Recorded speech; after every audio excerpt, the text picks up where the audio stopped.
Speaker వచ్చి ఇంకొకటి చెప్తే అది నమ్మేయటం, ఒక యూట్యూబ్లో ఒక మెసేజ్ వస్తే అది నమ్మేయటం అని అదనమాట. ఒక నిలకడ లేకుండా, ఆ, మరి ఒక మెచ్యూరిటీ లేకుండా, నిలకడ లేకుండా, దేవుని యొక్క గ్రంథంలో ఉన్నటువంటి స్క్రిప్చర్స్ని గట్టిగా హోల్డ్ చేసుకొని మెచ్యూర్డ్గా ఉండటం అనేది ఆ, ఆ, ఆ, ఆ, జరగట్లేదు ప్రజెంట్ పరిస్థితుల్లో. యాక్చువల్గా ఈ ఇన్స్ట్రక్షన్ చాలా రియల్ అనమాట. Not like unstable children, waves toss to and fro but with the doctrinal stability. మరి దేవుని యొక్క వాక్యం, బోధ, క్రైస్తవ బోధలో చాలా స్టేబుల్గా ఉండటం అవసరం అన్నమాట. సో ఈ రకంగా సత్యమే ఈ స్టెబిలిటీని ఇస్తుంది అనమాట. Truth will give stability. Truth, love. కొన్నిసార్లు కొన్ని సంఘాల్లో ట్రూత్ చెప్పరు, ఎందుకంటే truth is hard. Either pastor నన్న తీసేస్తారు, లేకపోతే చాలా కష్టంగా ఉంటుంది ట్రూత్ని యాక్సెప్ట్ చేయటానికి. మరి ట్రూత్ గురించి మాట్లాడాలంటే దేవుడు జడ్జి చేస్తాడు, you can't do like this అంటే చాలా జాగ్రత్తగా, నొప్పి తగలకుండా, ఉన్నది ఉన్నట్టుగా వాక్యాన్ని చెప్తే ఏమనుకుంటారో అనే మొకమాటం, ఇలాగా. మరి మెచ్యూర్డ్ పీపుల్ ఏం చేస్తారు అంటే, మెచ్యూర్డ్ టీచర్స్ అంట ట్రూత్ చెప్తారంట. అంటే రెండు రెండు ఎక్స్ట్రీమ్స్ చర్చెస్లో. ఒక ఎక్స్ట్రీమ్ ఏంటంటే దే డోంట్ స్పీక్ ట్రూత్, ఒకవేళ అఫెండ్ అయిపోతారు కాంగ్రిగేషన్ అని. ట్రూత్ అంటే in the sense hard teaching of the Bible, దేవుని యొక్క వాక్యంలో ఉన్నది ఉన్నట్టుగా దేవుడు ఊరుకోడు. God is a God of love and God is a God of judgement. So justice అనేది రెండూ చెప్పాలి. అలా చెప్పరు. ప్రేమ కలిగిన దేవుడు, నువ్వు ఏది అడిగితే అది ఇస్తాడు, అది ఉంది బైబిల్లో. అట్ ద సేమ్ టైం మరి ఆయన స్వభావానికి ఏది కూడా విరోధంగా చేయడు. మరి ఆయన స్వభావానికి మరి మీరితే తప్పకుండా God is a God of judge అనేది చెప్పం మనం మాబోటోళ్ళం. అలాంటప్పుడు అది ట్రూత్ అవ్వదు. సో సంఘం ట్రూత్ లేకపోతే మెచ్యూరిటీ రాదు సంఘానికి, ఫెలోషిప్కి. సో మెచ్యూరిటీ అనేది లేఖనాల్లో ఉన్న సత్యాన్ని బట్టే మెచ్యూరిటీ వస్తుంది. Otherwise immature people like children డాక్ట్రినల్గా స్టేబుల్గా కాకుండా అటు ఇటు కొట్టుకుపోతారనమాట. సో ఏది అడిగినా తెలియదు వాళ్ళకి బైబిల్లోంచి. So true, for example gifts అని, లేకపోతే ఫ్రూట్ అని, డిఫరెన్స్ అని, ఇట్లాంటి పాపం తెలియదు కొంతమందికి. సో ఇట్లాంటి స్పష్టంగా లేఖనాల్లో నుంచి మనం తెలుసుకోవటం బట్టి మనకి మెచ్యూరిటీ వస్తుంది అనమాట. అదర్వైజ్ లైక్ చిల్డ్రన్, ఏదైనా చిన్న సమస్య వస్తే కంగారు పడిపోవటం, వెనక్కి వెళ్ళిపోవటం, లేకపోతే జారిపోవటం, ఇట్లాంటివి జరుగుతూ ఉంటాయి. మరి ఇలా చెప్పారు కదా, ఇలా జరుగుతుందని, మరి ఏది నాకు రాలేదు, ఇలాగనమాట. దేవుణ్ణి అలగటం, దేవుని మీద కోపగించటం, ఇట్లాంటివి జరుగుతూ ఉంటాయి ఇమ్మెచ్యూరిటీలో. కానీ ట్రూత్ మనిషిని, ఒక విశ్వాసిని మెచ్యూర్డ్గా నిలబెడుతుంది. That's the only truth. Truth can give stability. Truth can only give stability, maturity. అది ఒక కొంతమంది ఎలా చెప్తారంటే కరెక్ట్, ఇది ఇది ఇది సత్యం ఇది. కానీ రెండు ఎక్స్ట్రీమ్స్లో ఈ ట్రూత్ని బిల్డ్ చేయటం జరుగుతుంది సంఘాల్లో. ఒక ఎక్స్ట్రీమ్ ఏంటంటే అసలు ప్రేమ చెప్పకుండా అంత కఠినమైన జడ్జిమెంట్ గురించి మాట్లాడే వైనం ఒక సైడు. అంతే. ప్రేమ కలిగిన దేవుడు ఆయన ఆయన ఆయన అన్యాయవస్తుడు కాదాయన, న్యాయవంతుడైన దేవుడు ఆయన. కాబట్టి ప్రజలకి ప్రేమ, దేవుని ప్రేమ లేకపోతే వాళ్ళని చాలా I love you therefore I'm telling you the truth అని చెప్పకుండా, I tell you the truth, I tell you the hard truth అని కాకుండా నిజంగా నేను మిమ్మల్ని ప్రేమిస్తున్నాను కాబట్టి నేను మీకు ఈ సత్యాన్ని చెప్పాల్సి వస్తుంది, బికాజ్ ఐ లవ్ యూ. మన చిల్డ్రన్కి కూడా, అమ్మా నేను నిన్ను ప్రేమిస్తున్నాను కాబట్టి నేనున్న విషయం నీకు చెప్పాలి, లేకపోతే యూ విల్ బీ మెచ్యూర్ అనేది పిల్లలకి చెప్పాలి, సంఘానికి కూడా కాపరి చెప్పాలి, ఈ పెద్దలు చెప్పాలి. సో ప్రేమతో చెప్పాలి, అదనమాట. Because I love you. ఏదో హేట్రెడ్తో కాకుండా ఎట్లయినా సరే వాళ్ళని డౌన్ చేయాలని కాకుండా, లేకపోతే టిట్ ఫర్ ట్యాట్ లాగా కాకుండా ప్రేమతో చెప్పాల్సిందే, ప్రేమతో చెప్పాలి. సో కొంతమంది ట్రూతే చెప్తారు కానీ ప్రేమతో చెప్పరు. కొంతమంది అసలు ట్రూత్ చెప్పరు, గుడ్డిగానే చెప్తారు, అసలు హార్డ్ ట్రూత్ మాట్లాడరు.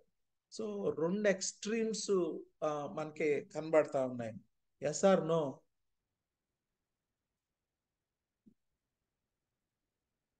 Have you noticed this kind of extremes in the churches in general? పోనీ అక్కడక్కడ మాట్లాడండి.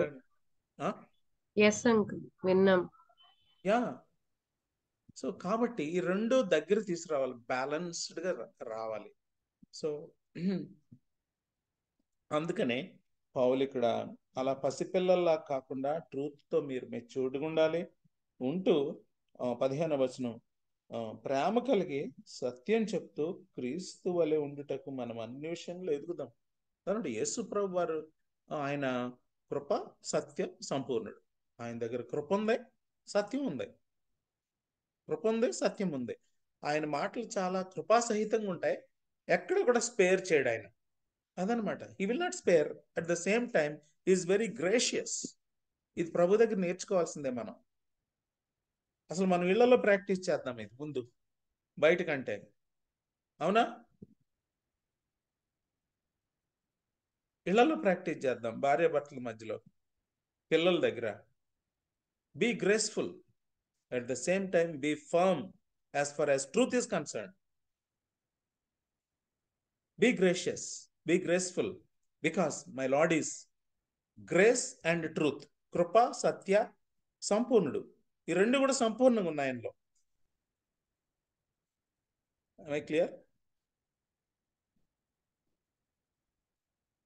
Yes, sir. Yes, sir. Yeah. Therefore, let us be graceful when we talk, when we teach our children. At the same time, let us be firm as far as truth is concerned. Truth దగ్గర compromise అవ్వటానికి లేదు.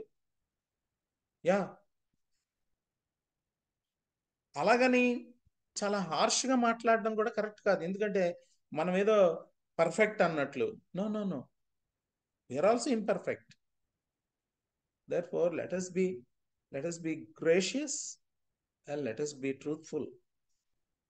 So కృపా సత్య సంపూర్ణుడైనటువంటి యేసుప్రభు దగ్గర మనం ఇది నేర్చుకోవాల్సిందే.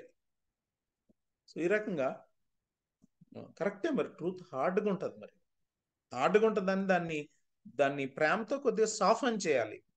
అలాగని compromise అవటం కాదు, అది జస్ట్ సాఫన్ ఇట్ విత్ లవ్, అదనమాట. సో ఓన్లీ లవ్ అయితే అసలు ట్రూతే లేకపోతే అసలు నిలబడదు. లాస్ట్ టైం మనం అనుకున్నాం కదా. సో హ్యూమన్ బీయింగ్లో బోన్స్ ఉంటుంది, ఫ్లెష్ ఉంటుంది. బోన్స్ చాలా హార్డ్గా ఉంటుంది, టఫ్. సపోజ్ ఈ బాడీకి బోన్స్ లేవనుకో, అంత ఫ్లెష్ అనుకో, ఏమవుద్ది? అసలు నిలబడదు, మెచ్యూరిటీ నిలబడదు అసలు.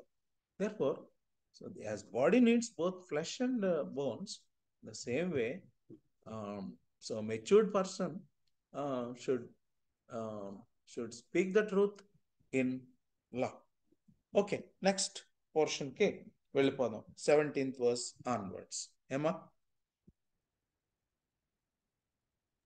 Yes, sir. చదువుతారా మరి? 17 to 24 ఎవరో ఒకరు చదవండి. So I tell you this and insist on it in the Lord, that you must no longer live as the Gentiles do, in the futility of their thinking. They are darkened in their understanding and separated from the life of God because of the ignorance that is in them due to the hardening of their hearts. Having lost all sensitivity, they have given themselves over to sensuality so as to indulge in every kind of impurity, and they are full of greed. That, however, is not the way of life you learned when you heard about Christ and were taught in Him in accordance with the truth that is in Jesus. You were taught, with regard to your former way of life, to put off your old self, which is being corrupted by its deceitful desires, to be made new in the attitude of your minds, and to put on the new self, created to be like God in true righteousness and holiness. Thank you. Thank you, Premalatha. Actually మనం 4th chapter 1-16 పౌలు unity గురించి మాట్లాడాడు. 4th chapter 7 నుంచి 5th chapter 21 వరకు కూడా ఆయన purity గురించి మాట్లాడుతున్నాడు. ఈ ప్యూరిటీ గురించి మాట్లాడే ముందు 17వ వచనం నుంచి 24వ వచనం వరకు వై అనే దాని గురించి is giving a reason as to why you need to maintain the purity. Why. ఆ తర్వాత 25 నుంచి 4వ అధ్యాయం 25 నుంచి 5వ అధ్యాయం 21 వరకు what are the various aspects to maintain the purity or areas of maintaining the purity అని గురించి మాట్లాడతాడు. Now let us deal the section that is 17-24 as to why, and he's giving a doctrinal basis as to why they need to maintain or practical outworking of the purity. So 17-24 is doctrinal basis, and 25-521 it is a practical outworking of purity. Got the point? Yeah.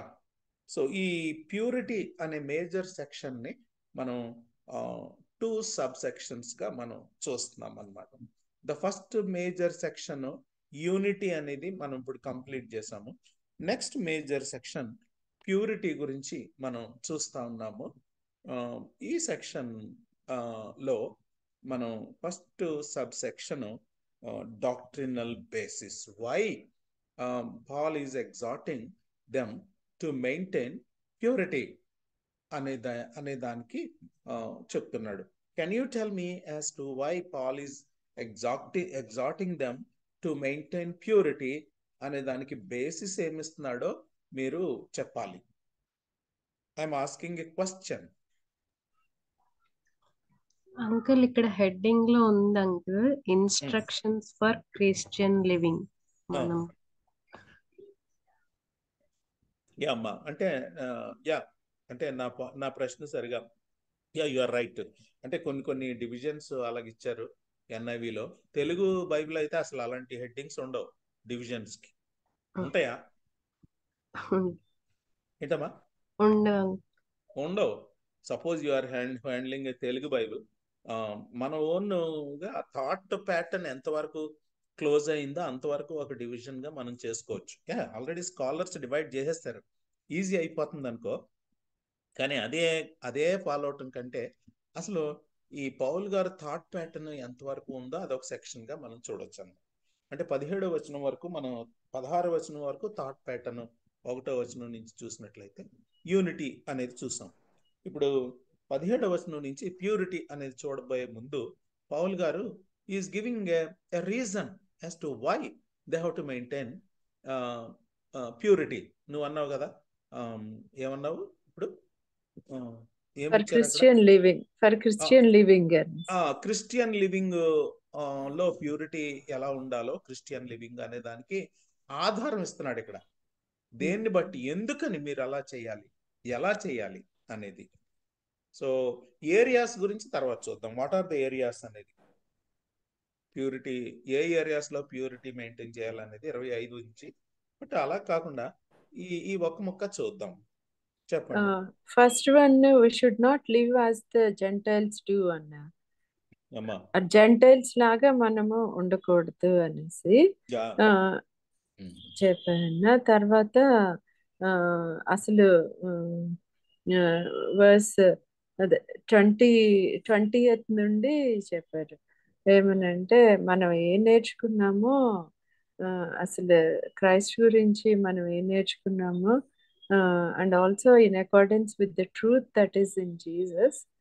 So దాని గురించి we need to put off our old self and we need to put on the new self ఈ 3 విషయాలు చెప్తున్నాడమ్మా. ఏమంటున్నాడంటే, కాబట్టి అన్ని జనులు నడుచుకున్నట్లు మీరు మీదట నడుచుకున్న వాళ్ళదని ప్రభునందు సాక్ష్యం ఇచ్చుచున్నాను. అదనమాట ఇక్కడ.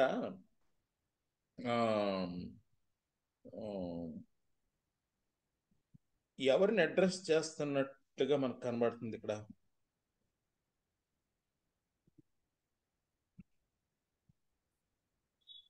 అన్బిలీవర్స్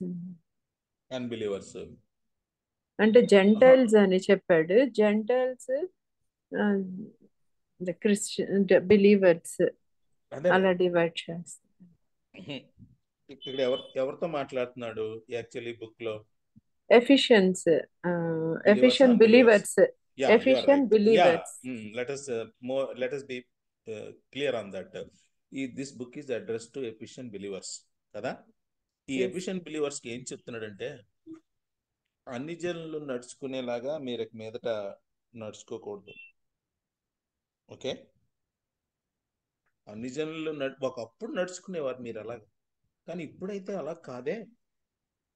అయితే మరి అన్ని జనులు ఒకప్పుడైతే వాళ్ళ బిఫోర్ యాక్సెప్టింగ్ క్రైస్ట్ వాళ్ళ ఏ రకంగా, వాళ్ళ స్టేటస్ ఏంటి? అంధకారమైన first their minds were dark. ఒకప్పుడు అంటే మంద కూడా అంతే కదా, ఒకప్పుడు మనం కూడా అంతే. యేసు ప్రభువుని అంగీకరించక ముందు our minds were dark and చెప్తున్నాడు అనమాట. ఒకప్పుడు మీ మనసులు కూడా అంధకారం అయిపోయినాయి కదా అన్ని జనుల్లాగా. రెండోది, hearts were hardened. Their minds were dark and hearts were hardened. Separated from the life of God because separated from the life of God. అంటే ఇంకొక మాట మధ్యలో మీరు వదిలేశారు. There minds were dark and కదా. separated from the life of God. అంధకారమైన మనస్సు అదనమాట. So thinking dark అయిపోయింది పాపం వాళ్ళది. సో ఆలోచన విధానం కూడా మారిపోయింది వాళ్ళది. ఒకప్పుడు అలాంటి వాళ్ళు మీరు. మరి అంధకారమైనటువంటి మనస్సు అన్నప్పుడు మరి యేసుక్రీస్తు ప్రభు వారి యొక్క రక్తం ద్వారా కడగబడి మన మనస్సుల్ని ఆయన వెలిగించాడు. వెలుగైన దేవుడు ఆయన మనస్సుల్ని వెలిగించాడు. అంధకారమైన మనస్సులు అంటే వాక్యాన్ని గ్రహించే కెపాసిటీ లేని వాళ్ళం మనం. ఒకప్పుడు అర్థం కాని పరిస్థితి మనకు వాక్యం. అంధకారమైనటువంటి మనస్సు. Our minds are darkened, were darkened, were. And second thing is our hearts were hardened.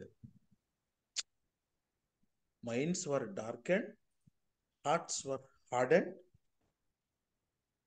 అంటే హృదయం కఠినమైపోయింది. ఎంత వాక్యం చెప్పినా బౌన్స్ అయిపోతుంది ఒకప్పుడు. అదనమాట. వాక్యాన్ని అంగీకరించే కెపాసిటీ మనలో లేదు. అంధకారమైన మనసు, కఠినమైన హృదయం. మూడోది అన్న మధ్యలో they are separated from the life of God. అది వస్తాను. తెలుగులో అజ్ఞానం అని ఉంది, ఇన్నోసెన్స్, ఇగ్నోరెన్స్. 4 దేవుని having వలన lost all sensitivity. దేవుని వలన కలుగు జీవములో నుండి వేరుపరచబడిన వారై, separated from the life of God. 6 తమ మనస్సుకు కలిగిన వ్యర్థతను అనుసరించి నడుచు అన్నమాట. సో వాళ్ళ వాళ్ళ వాళ్ళు ఎలాగా వాళ్ళు అంటే వాళ్ళ మనస్సు లేకపోతే వాళ్ళ మనస్సాక్షి లేకుండా, అంటే వాళ్ళ వ్యర్థమైన మనస్సు ఓన్ వేలో నడుచుకునే వాళ్ళు అనమాట. సో ఇక దేవుడి రిఫరెన్స్ లేదు, మనస్సుకు కలిగిన వ్యర్థతను అనుసరించి. సో నాకు ఇది కరెక్ట్, నీకు అది కరెక్ట్ అయితే నాకు ఇది కరెక్ట్, అదనమాట. నా మనసుకి ఇది ఓకే, నీ మనసుకి అయితే అది ఓకే. సో నాకు ఇలాగా పూజించడం అనేది నాకు ఓకే, మరి నీకు అలా పూజించడం నీకైతే నీకు. Keep your faith with you and my faith with me. మనస్సుకు కలిగిన వ్యర్థత ఇదంతా ఒకరోజు డెవలప్ అయింది కదా మా పాపం. They don't have eyes proper mind to reflect, నేను చేసేది తప్ప రైటా, మరి ఇలాగ లైఫ్లెస్ బీయింగ్స్ నేను వర్షిప్ చేసేది కరెక్టా కాదా, దే డోంట్ నో పాపం. జాలిపడాల. దీన్ని ఏమంటారంటే స్కాలర్స్ ఏమంటారంటే టోటల్ డిప్రావిటీ అంటారు. అదనమాట. సిన్ ఏం చేసిందంటే మనిషిని టోటల్ గా డిప్రైవ్ చేసింది. It has affected the mind, it has affected the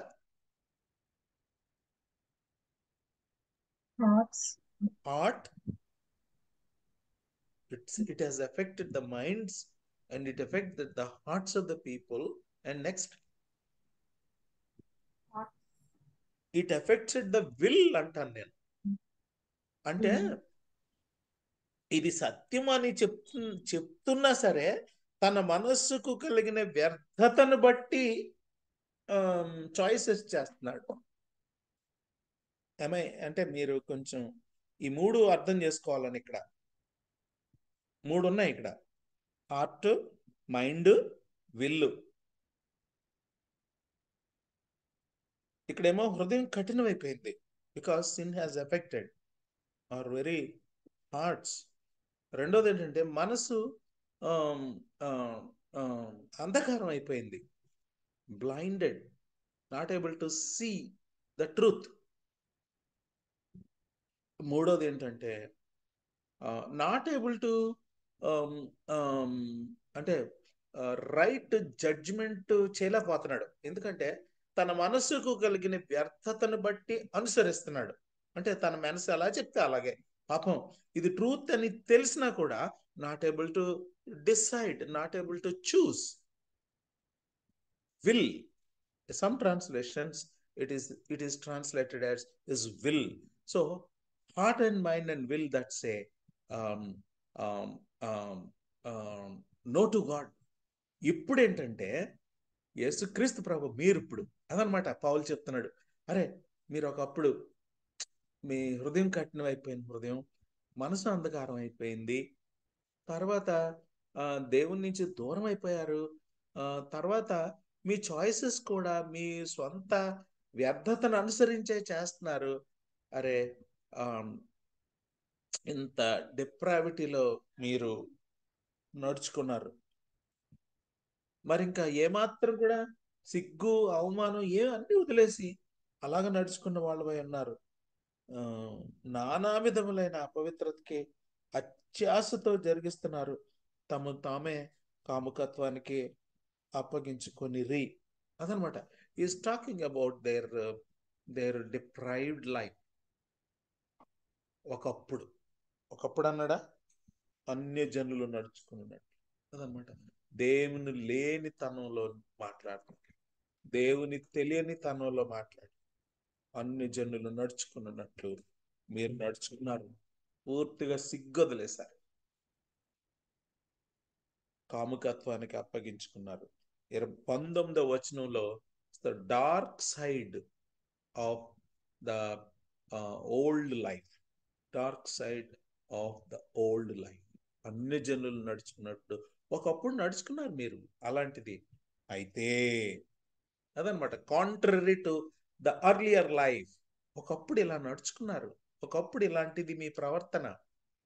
contrary to that. అయితే this is the very important word, అయితే అనేది. ఇంగ్లీష్లో ఏమని ఉంది ఇక్కడ, తెలుగులో అయితే అని ఉంది.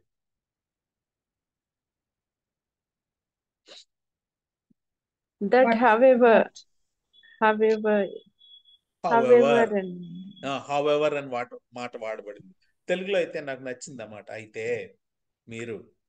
మై డియర్ ఎఫిషియెంట్ బిలీవర్స్, అదనమాట. ఒకప్పుడు అన్ని జనుల్లాగా నడుచుకున్నారు మీరు. మనం కూడా అంతే కదా, మనం కూడా అంతే, మనం కూడా అంతే. ఒకవేళ ఆయన రక్షణ పొందకపోతే ఇప్పటికి కూడా అలా అదే పరిస్థితి. Total depravity, total depravity. సరే, అయితే చూద్దాం ఏం ఏం జరిగిందో వీళ్ళకి మధ్యలో. ఎఫెసి పట్టణంలో పౌలు వచ్చిన తర్వాత ఏం జరిగింది ఆ పట్టణంలో? తర్వాత డయానా అని ఒక గాడ్ ఆఫ్ ఫెర్టిలిటీ, తర్వాత ఉన్న ఆ పెద్ద దేవాలయంలో వ్యభిచారం వ్యాపారం జరిగేదన్నమాట, ఆ టెంపుల్ ప్రాస్టిట్యూషన్. మరి ఈ ఈ కాంటెక్స్ట్ లో ఈ మాట హైలైట్ చేశాడు అనమాట. ఏంటంటే, మీరు సిగ్గుమాలిన వారై నానా విధమైన అపవిత్రతకు అత్యాశతో జరిగించుటకు తమ్మును తాము కామకత్వానికి అప్పగించుకున్నారు. ఈ ఎఫిషియన్ కాంటెక్స్ట్ లో పర్టికులర్ గా ఈ ఈ యొక్క ఈ యొక్క సెక్షువల్ సిన్ గురించి ఇక్కడ ముఖ్యంగా మాట్లాడాడు. ఎందుకంటే that was the context in which the were living. సరే, అయితే మీరు అయితే మీరు మీరు మీరు యు ఆర్ బిలీవర్స్. అయితే మీరు అదనమాట. ఒకప్పుడైతే ఇది మీ పరిస్థితి, అన్ని జనులు ఇలా నడుచుకున్నారు, కానీ మీరు అన్ని జనులే ఒకప్పుడు. అయితే మీరు చదవండి ఆ మాట, నాకు చాలా నచ్చింది. 20వ వచనం, 20, 21 చదువుతారా? అయితే చదవండి. చదవండి అమ్మా. అయితే మీరు యేసుని గూర్చి విని ఆయన యందలి సత్యం ఉన్నది ఉన్నట్టుగానే ఆయన యందు ఉపదేశింపబడిన వారైన ఎడల మీరు అలాగే క్రీస్తును నేర్చుకున్న వారు కాదు. అది అది ఇక్కడ ఏం జరిగింది? మీరు యేసుని గూర్చి విన్నారు, ద హర్డ్. రెండోది ఉపదేశింపబడిన వారు అంటే టాట్.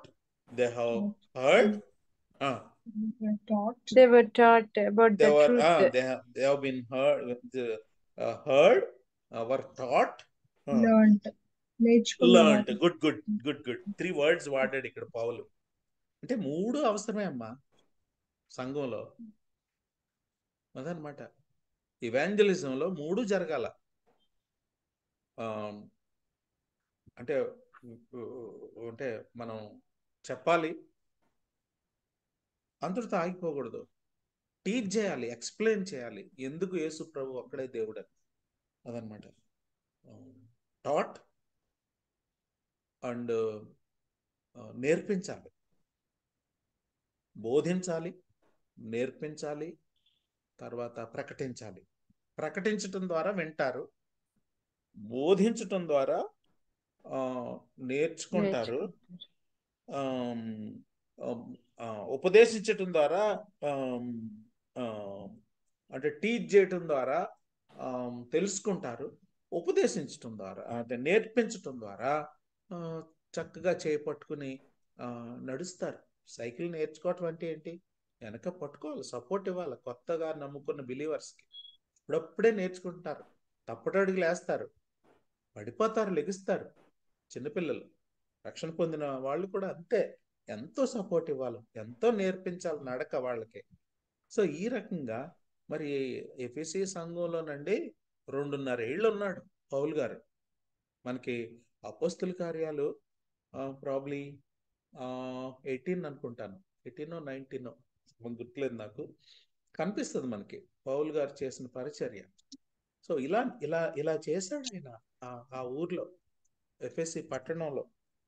వాళ్ళకి ప్రకటించాడు, వాళ్ళకి ఉపదేశించాడు, వాళ్ళకి నేర్పించాడు.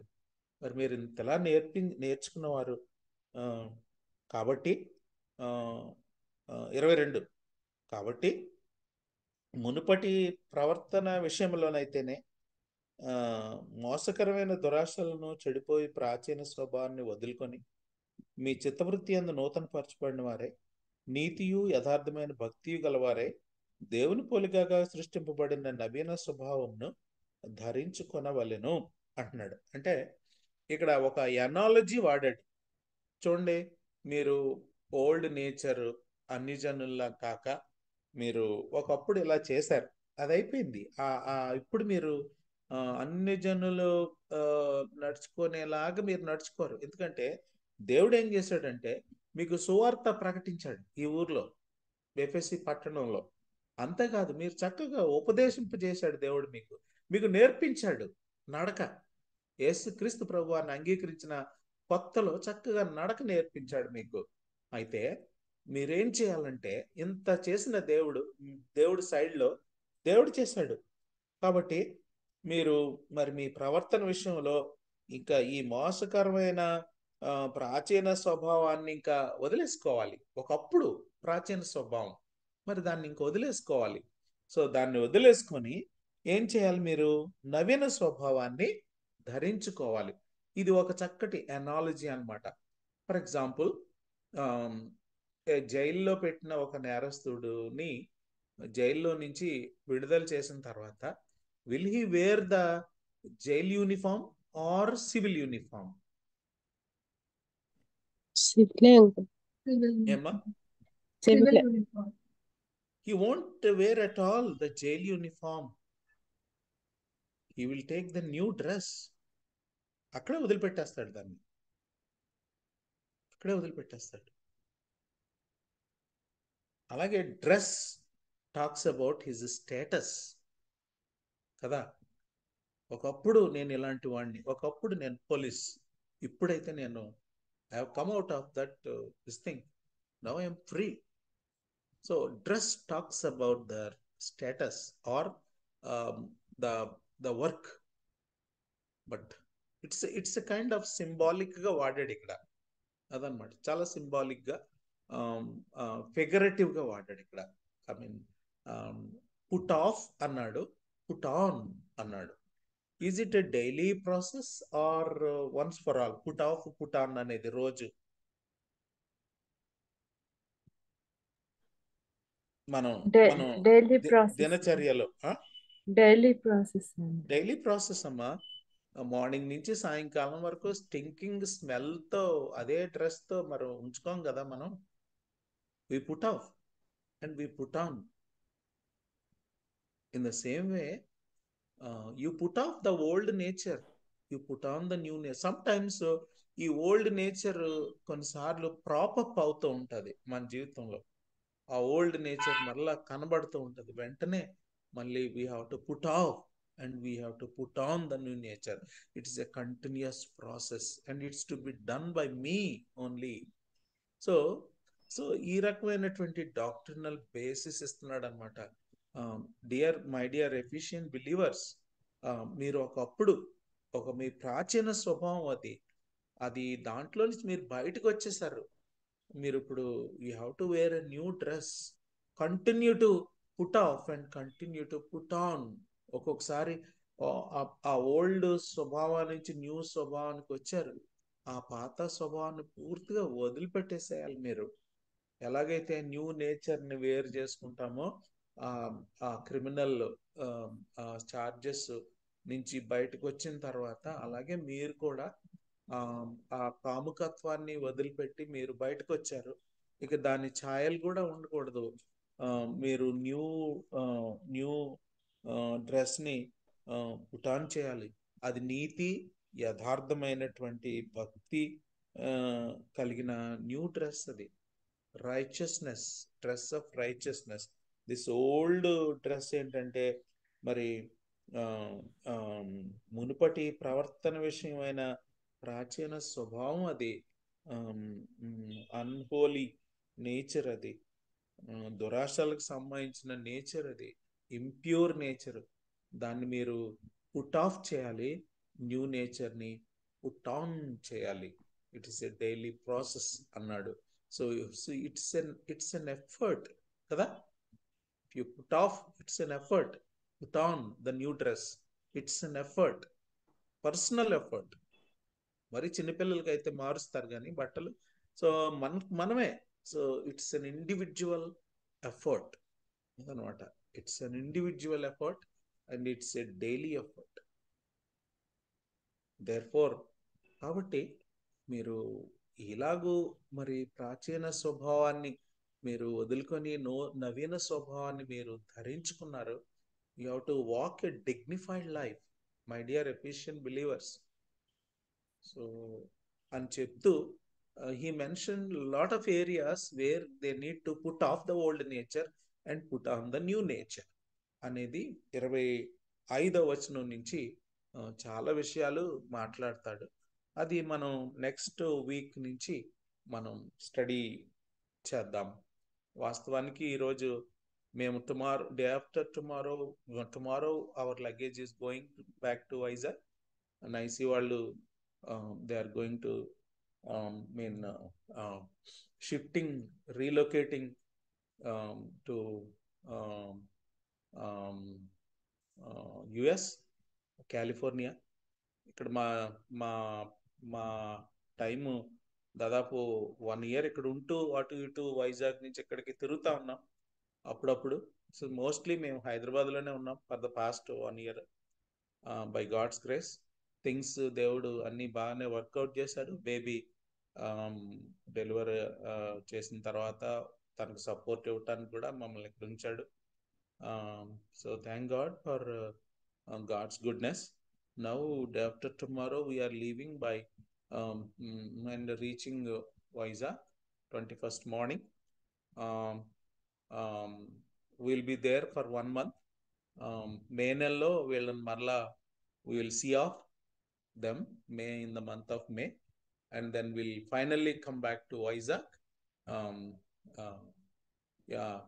ఆ తర్వాత మరలా మా plans we don't know. Again we may have to అవసరమైతే వాళ్ళ దగ్గరికి మరలా మేము వెళ్ళాల్సిన అవసరం ఉండదు. This is just briefly our plan, and thank you for your prayers. ఇల్లంతా చాలా మేము ప్యాకింగ్ చేసుకుంటున్నాము, బట్ కొంచెం ఇల్లంతా డిజార్డర్గా ఉంది. Now we're working out. Tomorrow the packers movers అతను వస్తాడు. సో మీన్ వైల్ మేము సెగ్రిగేట్ చేస్తున్నాం అన్ని. But in spite of that దేవుడు మీతో ఈ టైం స్పెండ్ చేయడానికి దేవుడు నాకు సహాయం చేశాడు. Thank you very much. అసలు ఈరోజు నేను చేయలేను అనుకున్నాను, somehow దేవుడు అనుకూలపరిచాడు. Thank you. Yeah, praise God.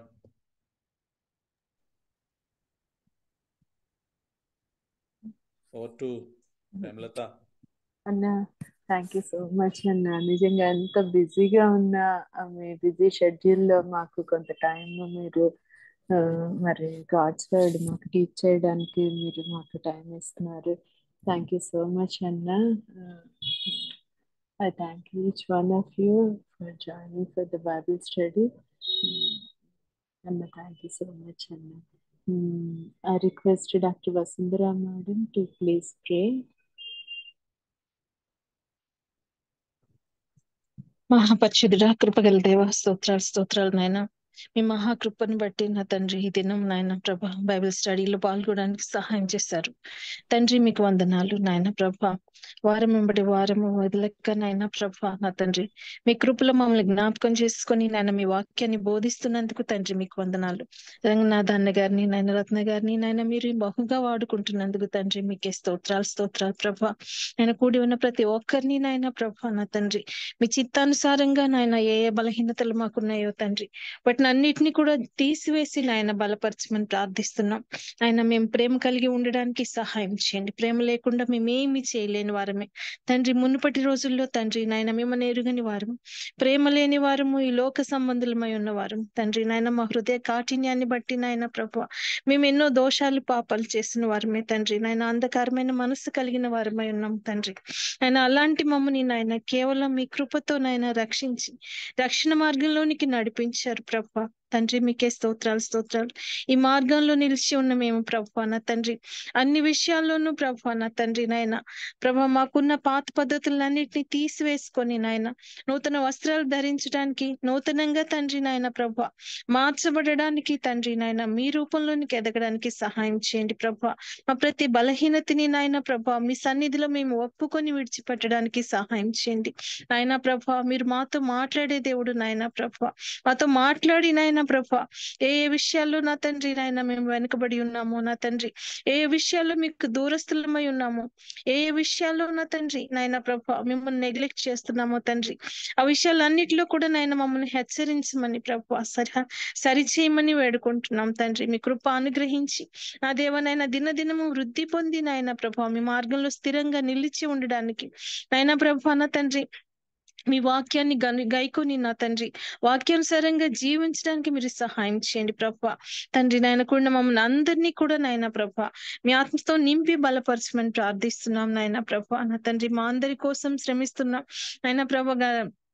అన్న గారిని బట్టి నాయన ప్రభా, రత్న గారిని బట్టి నాయన ప్రేమలతని బట్టి, సుధాన్ని బట్టి, అందరిని బట్టి కూడా తండ్రి మీకే వందనాలు స్తోత్రాలు. వారి సమయాన్ని ప్రభా మా కోసం వెచ్చించి ఆయన అందరినీ కూడా మీ మార్గంలో నిలపడానికి వారు చేసిన ప్రయత్నాన్ని బట్టి మీకు వందనాలు స్తోత్రాలు. ఆయన ప్రభా వాక్యము నా తండ్రి విడిచిపెట్టక నాయన ప్రభా మా హృదయాల్లో బలంగా నా తండ్రి నాటుకొని నాయన వాక్యానుసారంగా జీవించగలిగేలాగున తండ్రి మీరే సహాయం చేయమని మా ప్రభు యేసుక్రీస్తు నామమున ప్రార్థించి వేడుకొంచున్నాము తండ్రి. ఆమేన్. ఆమేన్.